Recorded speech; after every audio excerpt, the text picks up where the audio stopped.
Saudações, bom dia. Em Goiás, 7h30 da manhã, você pode ver que tá tarde. É porque ontem a gente ficou preparando os vídeos, arrumando material para a live que a gente vai fazer hoje sobre a decadência dos Estados Unidos.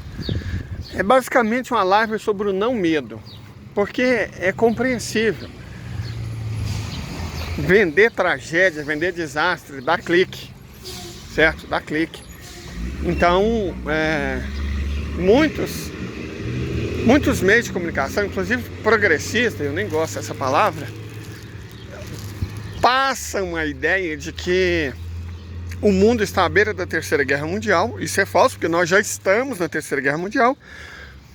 Só que ela não está sendo, ela não está sendo igual a Segunda, né? E nem vai ser. É sobre isso que nós vamos falar. Já estamos na Terceira Guerra Mundial, só que ela não vai ser absolutamente como a Segunda. E você sabe por quê? É porque a Rússia está ganhando de WO. Os Estados Unidos não têm condições de fazer uma guerra. O país está terrivelmente empobrecido, terrivelmente endividado. A base industrial dele foi destruída, o sistema econômico dele é péssimo, a população está numa situação lastimável. A tecnologia deles, tá atrasada.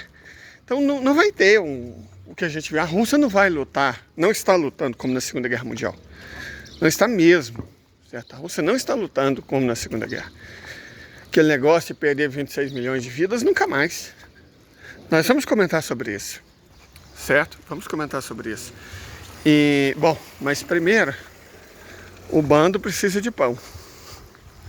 Então eu tenho que resolver esse problema, né? Porque eu fiquei até tarde e aí acordei cedo porque nos grupos da minha cidade não se fala de outra coisa que não seja a tubulação estourada. Estourou uma tubulação, 110 mil catalanos estão sem água.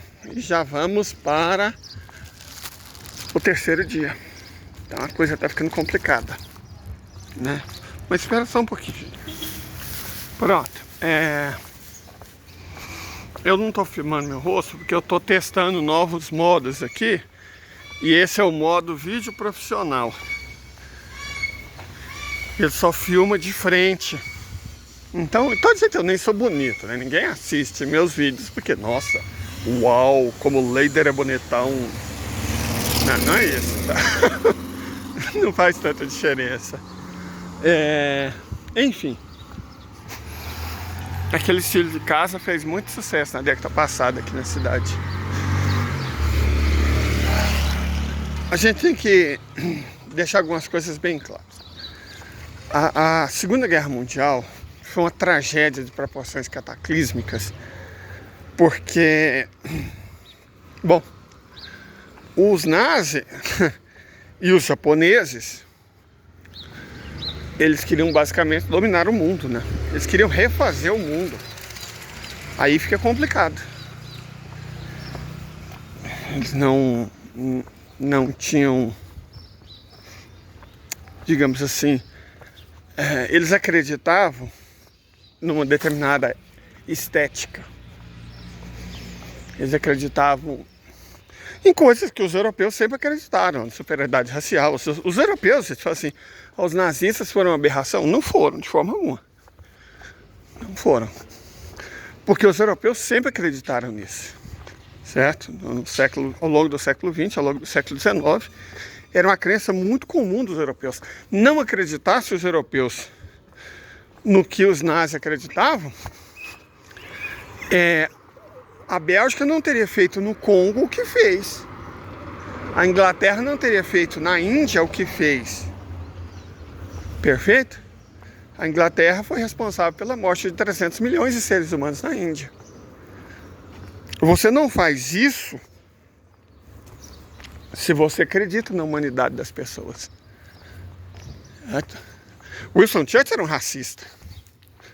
O último genocídio feito pelos britânicos na Índia foi exatamente comandado por Winston Churchill, em Bengala.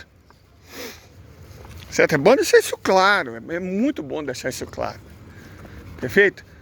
O empreendimento nazi, de forma alguma, foi um ponto fora da curva da Europa? Vamos pensar aqui com calma. E do capitalismo, né, do Ocidente. Primeiro, como é que se chama? Colonização. Isso não foi colonização. Pelo amor de Deus, a América já era mais populosa do que a própria Europa. Certo? A América era muito mais populosa que a Europa. Quando você fala colonização, você está pegando um território vazio, igual os ingleses tentam vender a Austrália, né, que ela era um território vazio, e coloca gente lá, como se fosse uma espécie de Groenlândia. Só que não. 100 milhões de seres humanos nas Américas foram mortos para que as Américas hoje falassem espanhol, inglês, português, francês e holandês. Certo? Esse é o ponto. Isso tem que ser muito, muito claro para todo mundo. Não se faz isso, repito, se você acredita que as pessoas são seus iguais. Na África, 100 milhões de vidas perdidas ou escravizadas. Na Índia, 300 milhões de vidas perdidas. 300 milhões. E os britânicos falam de direitos humanos, né? Na China, mais 100 milhões. Então, se você junta África, 100 milhões. América, 100 milhões. China, 100 milhões. Índia, 300 milhões. 600 milhões de vidas humanas perdidas.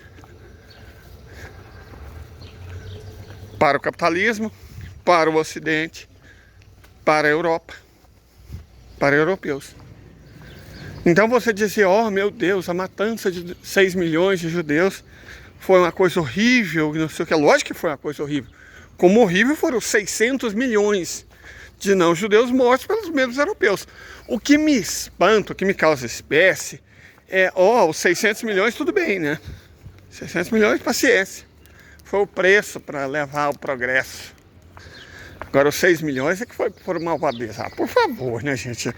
Aqui a gente não trabalha com esse nível de hipocrisia, não.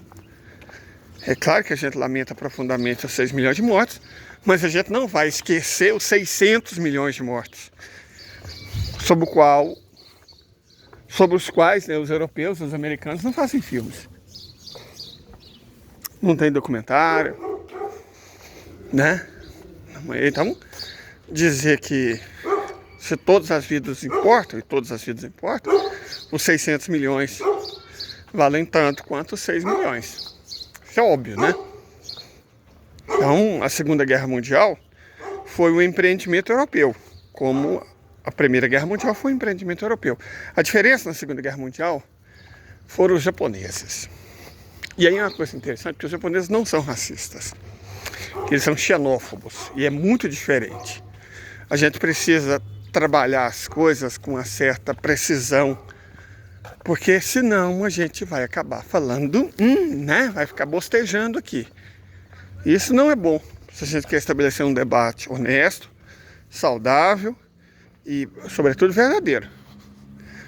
A xenofobia é inata aos seres humanos. Goste-se ou não disso, a xenofobia é inata aos seres humanos. Isso quer dizer que todos os seres humanos nascem com a tendência à xenofobia. Xenofobia, aversão, medo ao que vem de fora, ao outro. E faz sentido, gente? Faz sentido?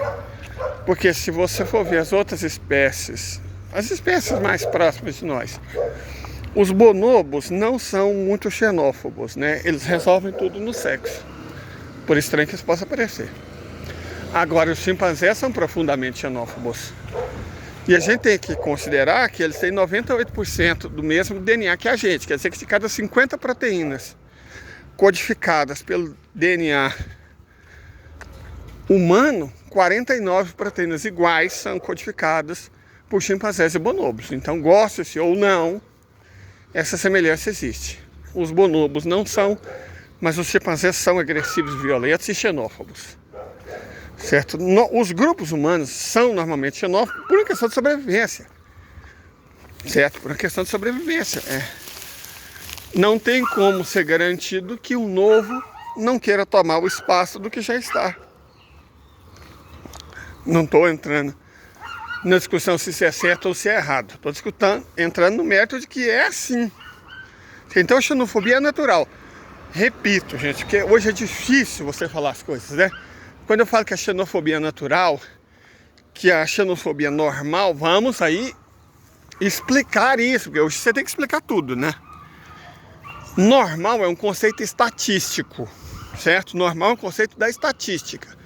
Foi criado inclusive por Quetelet, criador da estatística, que na época se chamava física social. O que é normal? É o que está dentro do intervalo de frequência de 95%. Você imagina uma curva de frequência em que bem no centro você tem a moda. Nas extremidades, a antimoda. O que está na moda, dentro do intervalo de 95% de frequência, é normal. Estatisticamente é normal. Está normal é um conceito estatístico. Não quer dizer que é desejado, não quer dizer que é correto. Só quer dizer que é estatístico. Perfeito? É um dado da realidade. A gente pode gostar, pode não gostar, pode achar ruim, pode achar bom, mas é um dado da realidade. E a realidade não muda em função do que a gente pensa, do que a gente acha, do que a gente sente. Entendeu? Isso é normal. Natural. Natural quer dizer que acontece na natureza. Não estou dizendo que é bom. Não estou dizendo que é correto. Não estou dizendo que é ruim. Não estou dizendo que é errado. Estou dizendo que acontece na natureza. Natural. A gente tem que explicar cada palavra, porque hoje em dia a coisa está difícil, né? A coisa está complicada. Então vamos explicar com carinho, com amor, para a gente conseguir chegar no entendimento civilizado. É natural porque existe na natureza. É normal porque está dentro da frequência esperada dos acontecimentos. Certinho? Então a xenofobia é normal e é natural. Os japoneses são profundamente xenófobos. Bom, aí já deixa de ser tão natural. É normal ser xenófobo, mas não é normal ser muito xenófobo. É natural ser xenófobo, mas não é natural ser muito xenófobo. Os japoneses são. Os japoneses, o Japão está perdendo 500 mil de habitantes por ano e o país corre o risco de desaparecer. Certo? O país tem determinadas condutas tradicionais misóginas e as mulheres não querem ter filho. Simples assim. Correto? E aí o país vai morrer. Eles preferem que morra do que atrair imigrantes. Aí não é porque o Japão é racista, porque o Japão é muito xenófobo. Sociedades insulares, você tem duas opções. Não existe meio termo em sociedades insulares. Ou elas aceitam todo mundo, Java. A civilização eteominoica cretense, né? Aceita todo mundo. Ou não aceita ninguém. Aí entra o Japão. Esses dois extremos. A ilha de Java é a ilha mais populosa do mundo, a ilha da Indonésia. A ilha de Honshu é a segunda mais populosa do mundo. A ilha de Java é habitada por javaneses, óbvio, né? Um povo afim aos indonésios. E a ilha de Honshu é habitada por japoneses. Java é uma ilha que aceita todo mundo. Todo mundo aceita Java. Honshu é uma ilha que não aceita ninguém. Perfeito? São os dois extremos, que são normalmente encontrados em ilhas. As ilhas têm esse caráter. Você aceita todos ou não aceita nenhum. Então o Japão, ele ficou ofendido porque ele entra na Primeira Guerra Mundial do lado dos vencedores. Quando os espólios foram divididos, né, o Japão não ganhou praticamente nada. Então o Japão se sentiu enganado, passado para trás e humilhado. O governo japonês da época soube utilizar esse sentimento de frustração, de raiva, a seu próprio favor. Certo? A seu próprio favor. E aí, bom, você cria a ideologia que resultou no que deu. O que os japoneses fizeram na China, na Coreia, nas Filipinas, foi muito pior do que os nazis fizeram na Europa. Vocês podem ter certeza absoluta disso. Pode ter certeza absoluta disso. Não é à toa que o país que mais perdeu gente na Segunda Guerra Mundial foi a União Soviética. 26 milhões. Mas a China perdeu 23 milhões. A China perdeu 23 milhões para quem? Adivinha? Os japoneses. Então metade dos mortos da Segunda Guerra Mundial, metade, foram de chineses e soviéticos. É muito fácil você se esquecer. Você vai assistindo filminhos em que você vai resgatar o soldado Ryan, em que você é um bastardo em glória, aquele tanto de filme, né? Que dá a impressão que os americanos resolveram tudo. Não, meu filho, não, camarada. Quem resolveu tudo, ao custo da própria vida e do próprio sangue, foram russos e chineses. Metade, mais da metade dos 100 milhões de mortos foram de soviéticos ou chineses. Vidas comunistas salvaram as bundas brancas do Ocidente, certo? Esse é o ponto. Vamos deixar aqui isso muito bem esclarecido. De toda forma, a Rússia aprendeu uma série de lições com a Segunda Guerra Mundial. A mais importante delas é como lidar com o fascista. E aí, lembrando, mais uma vez, nós não usamos aqui aquele conceito fascista, de fascista do Humberto Eco. Ele tem as 10 características do fascismo, uma palhaçada, pelo amor de Nossa Senhora, gente. Fascismo é como definido por Dimitrov: um regime autoritário, de partido único, que não aceita dissidência. Ah, gente, olha só, Pequi, tá falando de fascismo, mas tem coisa mais bonita no mundo, o Pequi. Oh, coisa bonita, gente. Fala sério. Então, a nossa definição de fascismo é de Dimitrov. Não é de liberal, não. Até porque fascista é essencialmente o liberal assustado, né? Esse é o ponto. Então, assim, os soviéticos aprenderam como lidar com o fascismo, é o que estão fazendo na Ucrânia. Quando você fala em desnazificar a Ucrânia, que é o que os russos estão fazendo, você tem vários métodos, e os russos estão usando todos. Primeiro, manda os fachos para outro lugar. Parece que 10 milhões de pessoas saíram da Ucrânia. Uns 3 milhões foram para a Rússia, 7 milhões foram para a Europa. Os fachos são os que foram para a Europa. E agora estão nazificando a Europa. Parece que eles gostam muito, né? Estão tendo lá os amados ucranianos deles. E, bom, o outro jeito, para aqueles fascistas mais corajosos, que querem lutar até a morte, a Rússia também dá essa opção. Quer lutar até a morte, vem. Temos aqui a TOS-1A Solnetsek, famosa termobárica, para vocês realizarem o desejo de vocês. Tem quinjal, tem calibre, tem RA-22, RA-50, RA-55, RA-100, RA-101, RA-102. Tem muita ferramenta para os fachos ucranianos realizar o desejo deles. Simples assim. Então, são duas opções igualmente válidas. 3, você pode abandonar o fascismo. Mas essa opção, ela não costuma ser tomada. Certo? Não costuma ser tomada. As pessoas preferem as outras duas. E aí, nesse sentido, eu admiro os russos, porque eles gostam de respeitar a vontade das pessoas, né? Uma lição importante, outra lição importante que eles aprenderam é que nunca deixa a guerra chegar até você, porque eles vão te matar, certo? Esses 26 milhões de soviéticos que morreram, não morreram de fome, de frio, não. Eles foram mortos por fachos europeus. É fácil você falar nazista alemão e se esquecer que os eslovacos estavam com eles, que os romenos estavam com eles, que os húngaros estavam com eles, certo? Que você tinha gente de toda a Europa lutando contra a Rússia. Toda a Europa, todo tipo de bunda branca estava lá. Os russos não esquecem isso. Então a Rússia desenvolveu uma doutrina militar para liquidar a guerra antes dela chegar na Rússia. Por isso a Ucrânia. Os americanos encaravam a Ucrânia como uma ponte. Certo? Ó, vamos fazer a merda na Ucrânia, atrair os russos para cá e aí fazer o desbronco, né? Tipo a Guerra Fria, que eram conflitos indiretos.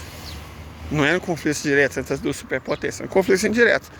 Os americanos que não evoluem, né? A cabeça deles não avança, a doutrina militar deles é tosca, não entende que o mundo mudou. Falam, não, vamos fazer a mesma coisa, uma guerra de procuração aqui na Ucrânia. Vamos atrair os russos e vamos descer a lenha deles. Vamos vencer com sanção, essas coisas que eu já comentei muitas vezes. Só que os russos encaram as coisas de forma diferente. A Ucrânia para eles não é uma ponte, a Ucrânia é uma barricada. Então tá, é muito melhor que seja na Ucrânia do que seja aqui. E aí, gente, vem uma outra coisa que as pessoas que ainda não perceberam que a Terceira Guerra Mundial já está acontecendo, não entendem. Porque a Segunda Guerra Mundial foram enormes batalhas, milhões de mortos, né? Toda aquela destruição, todo aquele medo. E aí você espera, se não está bem informada, que a Terceira Guerra seja a mesma coisa. Só que não, bebê. Por quê? Primeiro, porque a doutrina militar russa diz que você não deve deixar a guerra chegar até você. Então ela vai ser travada na Ucrânia e daqui a uns dias vocês vão ver. Vai ser travada no Oriente Médio, para terminar. Essa é uma guerra realmente mundial. Segundo ponto. A tática e a tecnologia evoluíram imensamente. Os americanos ainda usam os esquemas da Segunda Guerra Mundial. Procurar grandes batalhas, tipo Bakhmut. Isso, aquilo foi uma tosquice. Só em Bakhmut, a federação liquidou pelo menos 40 mil fachos. Só em Bakhmut. Era muito simples, gente. Para a Rússia era muito vantajoso. Nossa, a Rússia levou 9 meses para liberar Bakhmut. As pessoas falam como se a Rússia quisesse resolver em 1 hora. Se eles quisessem, eles lançavam, né, uma nuke lá e pronto, resolvido. Não é o que eles querem. O que eles queriam não é desnazificar, não é limpar. Então, atrai os fachos, a OTAN, os ucros, para Bakhmut e liquida. Atrai e liquida, atrai e liquida. É muito prático, é o princípio de uma ratoeira. Quando você quer caçar rato, você não fica doido na sua casa atrás de rato. Isso não existe. Certo? Quando você quer caçar um rato, você atrai o rato. Você não vai atrás dele. Você o atrai. Perfeito? Para aqueles negocinhos que eles pisam e fica colado, para ratoeira, para qualquer armadilha. Você atrai ele. É o que a Rússia fez em Bakhmut. É o que a Rússia está fazendo. Atrai o rato e aí, bom, aí você faz o que tem que ser feito. Simples assim. Isso é tão fácil, até um americano seria capaz de entender. Se prestasse um pouco mais de atenção nas coisas, né? Mas não parece ser o que eles fazem. Então, ficam falando groselha, gente. Esses sites, esses canais, essas coisas prontas, gente, é uma baixeza, sabe, uma análise tão oca, que eu tenho pena, na verdade. Eu não tenho raiva, eu tenho pena. Gente, esses caras não têm noção do que está acontecendo. Eu não sei se eles estão mentindo ou se eles são burros. Ah lá, isso aqui chama amendoim de barata. Essa planta dá um fruto mais ou menos assim, ó. Se a barata comer, e ela come, não sei porque cargas d'água ela come. Se ela comer, ela morre. Na roça era o que a gente usava. Nunca usava inseticida, usava o fruto dessa plantinha aí, amendoim de barata. É interessante, né, que a gente tenha visto um pé de amendoim de barata quando a gente está falando de estratégia. Mas é isso, sabe? E outra, e acho que aí o mais importante, a OTAN mesmo assume 400 mil baixas definitivas e 700 mil baixas não definitivas do lado ucraniano, ou seja, 1.100.000 baixas no total. Baixa definitiva é aquela que o cara vai de arrasta, né? Infelizmente, ele não volta. E a baixa não definitiva, ele perde algum membro ou sofre um dano permanente que o incapacita permanentemente para o combate. E as baixas russas são bem menores. As baixas russas se concentraram na primeira fase do conflito, quando aí não tinha jeito, né? Para tomar a fábrica da Azovstal e para tomar Mariupol. Cidades repletas de russos. Então, você teve que lutar cidade por cidade, quarteirão por quarteirão, casa por casa, no caso da Azovstal, cômodo por cômodo. esse tipo de luta trouxe muitas baixas. Trouxe muitas baixas. Agora, na atual fase, não. Na atual fase, vamos explicar aí por que quase não há baixas russas e há muitas baixas do outro lado. Vai haver baixas do outro lado cada vez maiores. Porque agora, os russos estão lutando com artilharia. Certo? Estão lutando com artilharia. E artilharia você luta à distância. Manda bomba, manda míssil. E fica lá esperando o que vai acontecer. De precisão, né? Armamento de precisão. Então você tem uma margem de erro muito pequena. A Rússia aprende, diferente da OTAN, ela vai aprendendo ao longo do conflito. Ela tem uma curva de aprendizagem muito boa. Ela vai entendendo o que está acontecendo. E aí é isso. É bomba, bomba, bomba, bomba, bomba. E do outro lado, os coitados dos lucros, que estão morrendo pela OTAN, pelo lucro dos conglomerados financeiros e empresariais americanos e europeus, estão lutando, cara, com infantaria leve.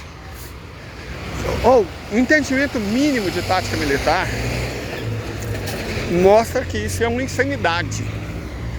Se a Rússia está lutando com artilharia pesada, o outro lado lutando com infantaria leve, não tem, gente, não tem combate. O que tem é massacre. Certo? Não existe a menor chance de você vencer uma guerra estando lutando contra artilharia pesada, eficiente, de precisão, com uma infantaria leve. Certo? Na verdade, você está mandando soldados para lutar contra bomba. Para falar mais claramente, você está usando soldado para lutar contra bomba. Então não vai dar certo. É óbvio que não vai dar certo. E aí tem todas essas palhaçadas. Eu lembro lá no começo, o Javelin, uma arma ridícula. Os russos riam dela. Tem vídeo dos caras pegando 4 Javelin, que não explodiu, né? Que é uma grande porcaria. E usando ela para fazer mesa. E os russos comendo e rindo. Tipo assim, isso é a arma de vocês? Nossa, que piada. Certo? Então, por isso vocês não estão vendo a enormidade de baixas. Que a assimetria entre as duas forças é monumental. Certo? Repito, de um lado, acho que dá para passar por aqui. Vou passar. Para não ter que dar a volta lá na frente. Passa por aqui.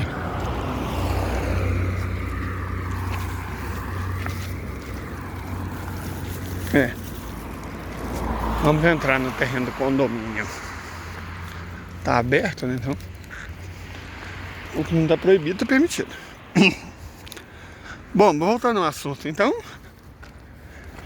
o tipo de guerra que as pessoas estavam esperando não vai acontecer. Porque a estratégia russa, e aí vem outra coisa que eu quero deixar muito claro. Eu vejo nesses, né? Desses informativos otanistas, todo dia uma bobagem diferente, mas algumas bobagens se repetem. A Rússia preparou 350 mil homens para invadir a Ucrânia. Sim, ela preparou. No conjunto, entre os que já estão, os que estão sendo preparados, e os bielorrussos, tem quase 1 milhão de homens preparados. Aí entra a questão. Eles vão invadir a Ucrânia? Nunca. Eles vão ocupar a Ucrânia, o que é muito diferente. É muito diferente. Ocupar de invadir. Invadir, você arriscaria a vida desse 1 milhão de jovens. Que a Rússia precisa. A Rússia é um país cuja taxa de fecundidade é baixa. Que precisa de mais casamentos, que precisa de mais famílias, que precisa de mais crianças, que precisa de jovens trabalhando. A Rússia não vai mesmo arriscar a vida dos próprios jovens, de uma população que ela precisa, para lutar contra o ucraniano, para lutar contra o otanista. Se a Ucrânia quer sacrificar os próprios jovens, se a OTAN quer sacrificar, isso é um problema deles. A Rússia não vai fazer a mesma coisa. Tá óbvio que os russos vão fazer e estão fazendo. Elimina a infantaria inimiga com artilharia pesada. Pronto, risco mínimo de perca de vida russa. Por que que a Rússia vai invadir a Ucrânia? Ela não vai. O que a Rússia vai fazer é o que ela já está fazendo. Bombardear, bombardear, bombardear, bombardear, bombardear, bombardear, bombardear. E quando ela cansar de bombardear, ela bombardeia. Prédios, edifícios, quartéis, usinas, indústrias. O que os ucranianos mandarem, a Rússia destrói. Sabe? Ah, e os hotéis não tem civil? Não tem civil, gente. Tem essa de civil, não. É mercenário da OTAN. Que fica escondido. Porque não é homem, é rato, né? E a Rússia descobre onde eles estão. E manda bala, manda míssil. Pronto. Quando a Ucrânia se cansar, quando ela, pelo jeito, ela estiver destruída, eles vão depor o Zelensky. Vão depor ele. Não sei se eles vão fazer com ele o que fizeram com o Saakashvili, né? Que foi outro imbecil que teve uma ideia parecida, confiou no Ocidente, está preso, vai ficar preso o resto da vida na Geórgia. Ou se vão fazer com ele o que fizeram com Saddam Hussein. Mas isso é um problema dos ucranianos. A Rússia vai continuar. Pum, pum, pum. A Rússia não vai invadir a Ucrânia. A Rússia vai aceitar a rendição da Ucrânia. É muito diferente. Se a Ucrânia quiser terminar essa guerra, ela vai ter que se render incondicionalmente. Certo? E é isso que o SUS está fazendo. É o dial de dor. Cada dia aperta um pouco. Você pode parar com a dor. Desista e se entregue. Ou você pode continuar. A Rússia aperta o dial de dor. Simples assim. Então esse 1 milhão de homens que está sendo preparado não é para invadir a Ucrânia. É para ocupar. Quando finalmente eles se renderem. Ah lá, gente, eu falei que a cidade está caminhando para o 3º dia sem água. Mas claro, eles sempre tenham. Né? Enfim, é isso. Tenham um bom dia. A gente vai continuar ao longo desse dia, trocando as ideias. Qualquer questão, dúvida, comentário, você sabe que estamos aqui. Nós não mordemos ninguém. Perfeito? Até a próxima.